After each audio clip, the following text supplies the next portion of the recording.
আজকের সেশনটিতে ত্রিকোণমিতির 10টি অঙ্কের সমাধান করে দেখাবো। তো দেখো,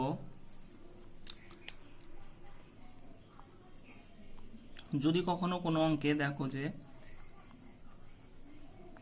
tan a tan b অর্থাৎ tan a এবং tan b পাশাপাশি রয়েছে, যেখানে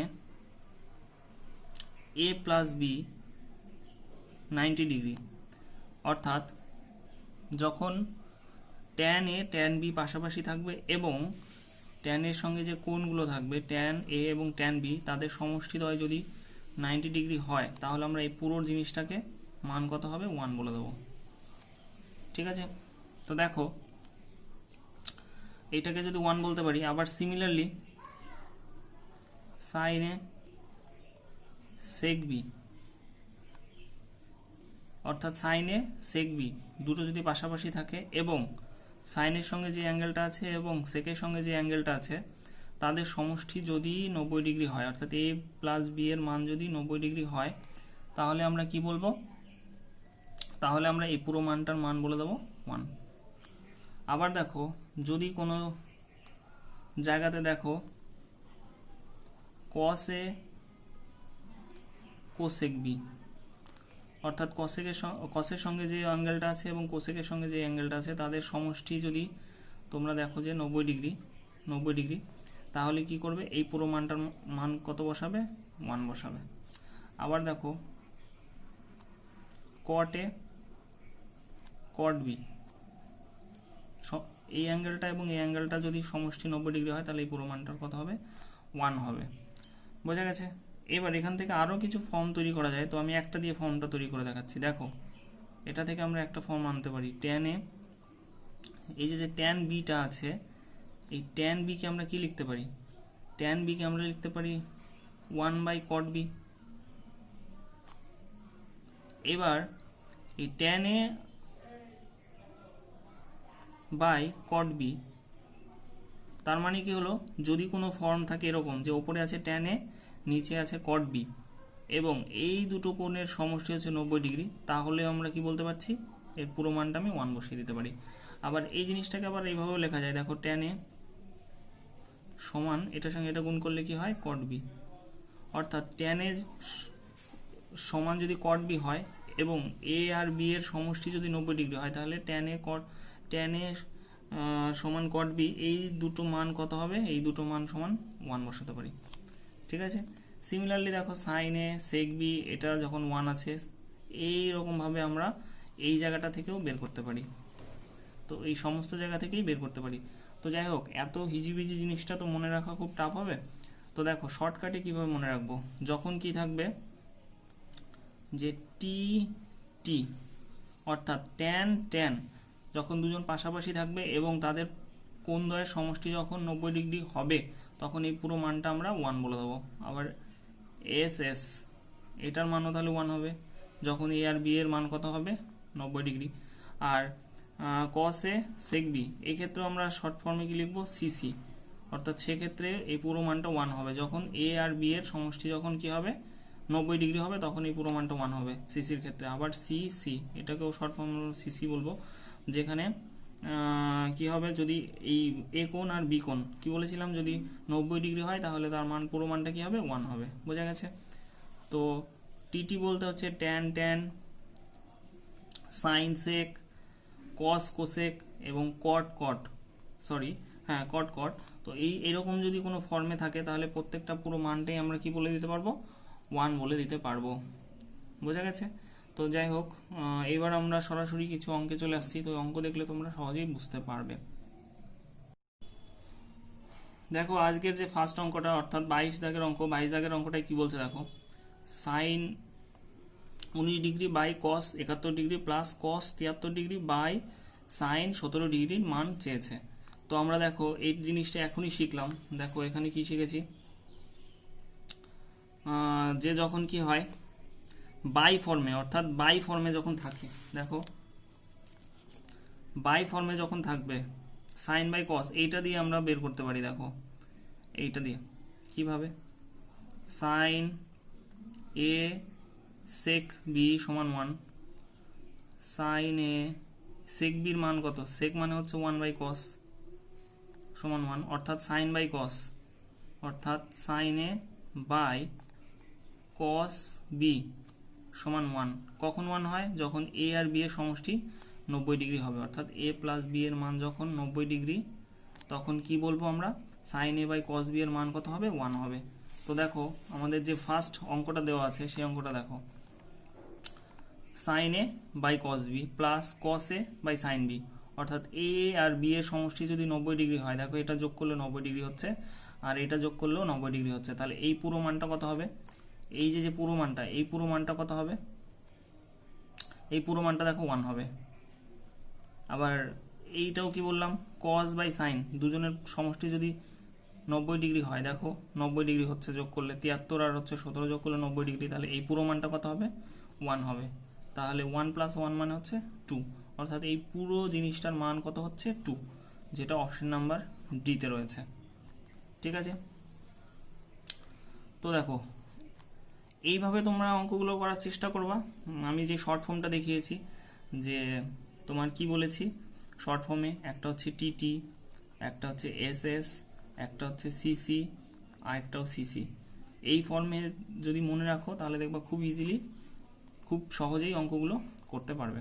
তো দেখো এবার নেক্সট অঙ্ক, নেক্সট দেখো 23 দাগের অঙ্কটা। 23 দাগের অঙ্কটা বলছে sine square 25 degree plus sine square 65 degree, যে কোনোকে একটাকে আমরা কনভার্ট করে নিচ্ছি কসে। তাহলে এইটাকে যদি কসে কনভার্ট করে নিই, এখানে কি আছে সাইন স্কোয়ার 25 ডিগ্রি, প্লাসে প্লাস রাখলাম, এটাকে আমি কি লিখলাম, সাইন স্কোয়ার 65 আছে, তো এটাকে আমি কনভার্ট করলে কি পাবো, কস স্কোয়ার 25 ডিগ্রি।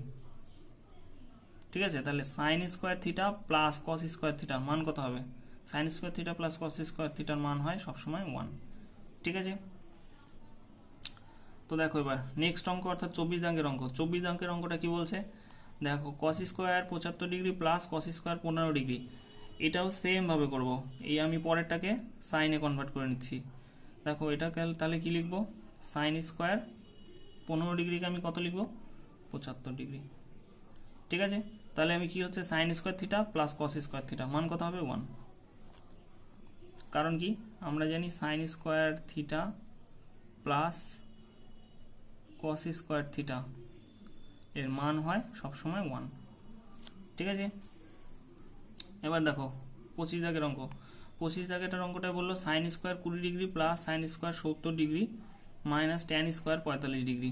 ঠিক আছে, তাহলে এক্ষেত্রে মানটা কত হবে, দেখো সাইন স্কোয়ার 20 ডিগ্রি আর সাইন স্কোয়ার 70 ডিগ্রি, তাহলে এই সাইন স্কোয়ার 70 ডিগ্রিটাকে আমরা কত লিখছি, কস স্কোয়ার, এখানে কস স্কোয়ার 20 ডিগ্রি কনভার্ট করে, তাহলে এই পুরো মানটা কত বললাম, sine square 20 plus cos square 20 মান কত হলো, এটা মান কে কাটবো না, এটার পুরো মানটা কত হয়, 1 হয়।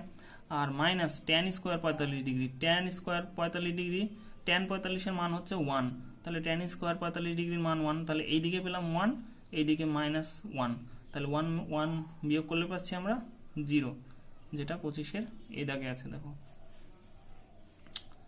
তো দেখো পরের যে অঙ্কটা আছে, অর্থাৎ 26 দাগের অঙ্ক।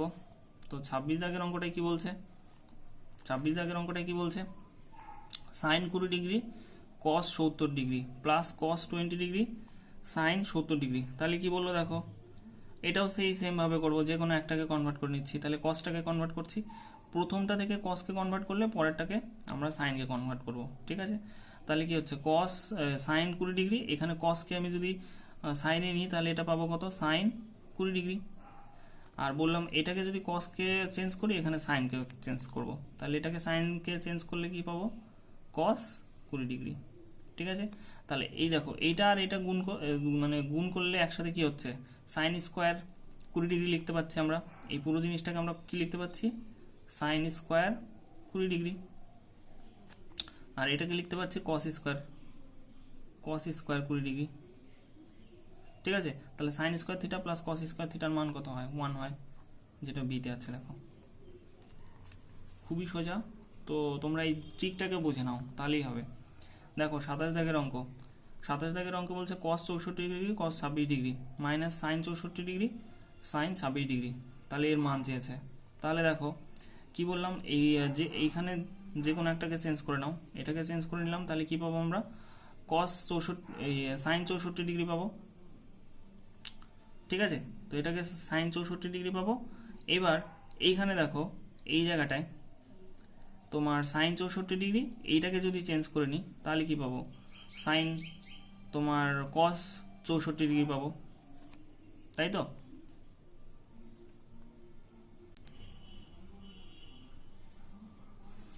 তো যা বললাম যে যে কোনো একটাকে ট্রান্সফার করে নিচ্ছি, এটাকে যদি ট্রান্সফার করে নিই তাহলে কি পাবো, এখানে কস স্কোয়ার 64 পাবো, তাই তো। মানে কস 64, এটা সাইন 64 পাবো, মাইনাস এখানে কি সাইন 64, এখানে এবার এখানে কসকে ট্রান্সফার করেছি, তো এখানে সাইনকে আমি 26কে ট্রান্সফার করছি, তো এটাকে ট্রান্সফার করলে কি পাবো, এটাকে ট্রান্সফার করলে আমরা কস 64 পাবো। তাহলে দেখো এইদিকে কস 64 সাইন 64, এখানে মাইনাস হচ্ছে সাইন 64 কস 64, তাহলে কত হচ্ছে, দুদিকেই সমান। দেখো এদিকে কস 64 সাইন 64, এইদিকেও মাইনাস আছে কত, সাইন 64 কস 64, তাহলে কত হবে, দুটোই সেম জিনিসের বিয়োগ করলে কি হয়, 0। এবার দেখো 28 দাগের অঙ্কটা কি বলছে। 28 দাগের অঙ্কে বলছে sine 53 degree cos 37 degree plus cos 53 degree sine 37 degree. তাহলে এর মানটা বের করতে বলেছে, তাহলে আমরা সেমভাবে করছি যে এখানে কসটাকে আমরা সাইনে নিয়ে যাচ্ছি, তাহলে কি হচ্ছে সাইন 53 ডিগ্রি, এইখানে কসকে করেছি তো এখানে সাইনকে করবো, তো এই সাইনকে আমি ট্রান্সফার করছি এই সাইনকে, এখানে এই কসকে করেছি, ঠিক আছে। এই সাইনকে সরিয়ে আমি এখানে কি লিখতে পাচ্ছি, কস কত, কস 53 ডিগ্রি, ঠিক আছে। কস 53 ডিগ্রি লিখতে পারলে এবার দেখো sine square 53 plus cos square 53, তাহলে কত হয়, মানটা কত হয় 1, তাহলে 28 দাগের সি। এবার দেখো 29 দাগের অঙ্কটা। 29 দাগের অঙ্কটা দেখো কি বলছে, কস 72 ডিগ্রি মাইনাস সাইন 18 ডিগ্রি, কস 72 ডিগ্রি মাইনাস সাইন 18 ডিগ্রির মান। তাহলে দেখো আমরা যে কোনো একটাকে ট্রান্সফার করছি, তো ট্রান্সফার করলে কি হয়, দেখো এই সাইন 18কে যদি ট্রান্সফার করি তাহলে এটা পাবো কস 72 ডিগ্রি, তাহলে কস 72 থেকে কস 72 বাদ গেলে কত হয়, 0। 29-এর দেখো 30 দাগের অঙ্কটা। 30 দাগে বলছে এইখানে আমি সেই যে অঙ্কগুলো প্রথমে, যেই জিনিসগুলো আমি তোমাদের প্রথমে বুঝিয়েছি সেই জায়গা থেকে দেখো, ট্যান ট্যান যদি পাশাপাশি থাকতো, অর্থাৎ টিটি বলেছিলাম কি, যে টিটি যখন পাশাপাশি থাকে এবং তাদের সাথে যে কোণটা থাকে তাদের সমষ্টি যদি 90 হয়, তাহলে পুরো মানটা আমরা 1 লিখতে পারি, তাই না। তাহলে দেখো ট্যান 35 ডিগ্রি, আবার এর পাশে আমি যদি নিই কোনো কারণে 55কে, তাহলে দেখো এই দুটো যোগ করলে কত হয়, 90 ডিগ্রি হয়। তাহলে ট্যান 35 আর ট্যান 55 এদের সমষ্টি হচ্ছে 90 ডিগ্রি, তাহলে এই দুটোর মান কত আমরা লিখতে পারি 1, তার মানে এইটা আর এটার মান আমরা 1 লিখতে পারি। তার তেমনিভাবে 40 আর হচ্ছে তোমার ট্যান 50 এর মান 1 লিখতে পারি, আর এই ট্যান 45-এর মানও কত হয়, 1 হয়। তাহলে তিনটে 1-এর গুণ করলে কি হবে, 1ই হবে পুরো ভ্যালুটা। তাহলে 30-এর উত্তরটা কি আসলো, বি। বোঝা গেছে। তো দেখো 31 দাগের অঙ্ক। 31 দাগের অঙ্ক কি বলছে, কস 0 ডিগ্রি, কস 0 ডিগ্রির মান, এটা তোমরা নন মান, এটা আমরা জানি, যেমন 0 degree 30 degree 45 degree 60 degree 90 degree, এটা বললাম প্রত্যেকটা বইয়ের বক্সেই দেওয়া আছে, তো সেই বক্সটা তোমরা মুখস্থ করে নিও, তাহলে খুব ইজিলি বুঝতে পারবে। কস 0 ডিগ্রির মান হয় তোমার কত,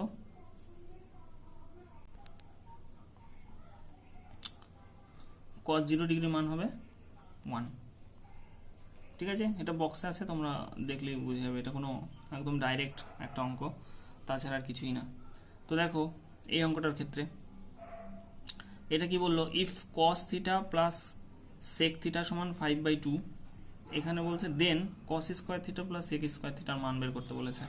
তাহলে আমরা কি করব, কস থিটা প্লাস সেক থিটার মান যদি এটা হয়, তাহলে cos square theta plus sec square theta, এটা একটা শর্টকাট পদ্ধতি আছে, তো সেই পদ্ধতিটা দেখো। তা আমরা কি করতে পারি, এটা যদি এ হয় এটা যদি বি হয়, তাহলে এটা এ স্কোয়ার প্লাস বি স্কোয়ারের মান বের করতে বলেছে। তাহলে আমরা এই ধরনের ফর্ম থাকলে আমরা একটা জিনিস মনে রাখবো, এটাকে পি ভাববো। তাহলে এটাকে যদি পি ভাবি তাহলে আমরা ডাইরেক্ট লিখতে পারি পি স্কোয়ার মাইনাস 2ab, ঠিক আছে। এবি এর মান দেখো, কখন আমরা এটাকে করতে পারি এইখানে এবি। এবার দেখো এটাকে আরেকটা লাইন লিখতে পারি, পি স্কোয়ার মাইনাস টু। এবির মান যখন সমান হবে, অর্থাৎ কি এখানে দেখো cos theta plus sec theta, তাহলে কস থিটা সমান কি লেখা যায়, 1/sec থিটা হয়, লেখা যায় তো। তার মানে কস থিটার উল্টো মানটাই হচ্ছে সেক থিটার মান। তার মানে কস আর সেক হচ্ছে পরস্পর উল্টো একটা জিনিস, ঠিক আছে। কস থিটার মান যা, সেক থিটার মান ঠিক তার উল্টো। তাহলে কি হয় এখানে, তাহলে আমরা কি লিখতে পারি, এখানে এর মান তাহলে যা হবে বি এর মান তার উল্টো হবে, ঠিক আছে। বি এর মান তার উল্টো হবে মানে এ হবে, তাহলে এটা কেটে গিয়ে 1 হয়ে যায়, ঠিক আছে। তাহলে পি স্কোয়ারের মান কত লিখতে পারি, 5/2 তার হোল স্কোয়ার মাইনাস 2। তাহলে কত আসছে দেখো, 5 5 25 বাই 2 2 4 মাইনাস 2। তাহলে এটাকে কি লিখতে পারি দেখো, 5 5 25 বাই 4 লসাগু, এখানে 4 2 8। তাহলে 25 থেকে 8 বাদ চলে গেলে কত হয়, তোমার 25 থেকে 8 গেলে আছে 17, 17 বাই, তাহলে কত আসে 17/4, তাই তো। আচ্ছা দেখো তাহলে উত্তরটা কি আসলো, 17/4, যেটা আমাদের ডিতে আছে। তো আজকে এই পর্যন্তই, আর এর পরবর্তীতে দেখবে খুবই শর্ট ট্রিকের মাধ্যমে আমি ত্রিকোণমিতিগুলো আনবো। তো তোমরা চ্যানেলটাকে সাবস্ক্রাইব এবং শেয়ার করো বন্ধুদের মধ্যে, তাহলে তোমরা খুব খুব সহজ সহজ ট্রিকের মাধ্যমে কিছু কিছু অঙ্ক তোমরা দেখতে পাবে এবং তোমাদের ফিউচারে যে কোনো পরীক্ষাতে কাজে লাগবে আশা করছি। আর এর পরের পার্ট খুব তাড়াতাড়ি আসবে এবং খুবই শর্ট ট্রিকের মাধ্যমে কিছু অঙ্ক দেখাবো তোমাদের পরের পার্টেও।